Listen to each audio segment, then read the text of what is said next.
2009 you were made redundant. Yes. And in 2020, I'm sure there would have been many lawyers that have also been made redundant and had found them in that position where they've lost their job. What advice or words of wisdom would you give them that you wish you had back in 2009?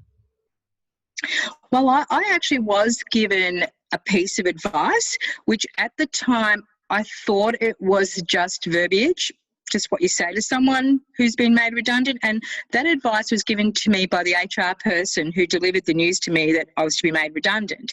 And the advice was, Annemarie, one door closes, the other door opens.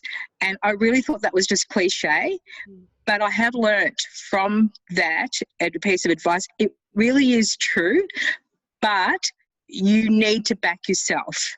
You need to take advantage of your skills. You need to have confidence in yourself and just put yourself out there and seize the opportunities that may present themselves. So keep moving forward, one step in front of the other. And, you know, at that time, I did think that being a lawyer was a great job, but wasn't my whole identity. And it was a challenge to me to understand that actually being a lawyer is part of my identity. I didn't really actually appreciate that before the redundancy.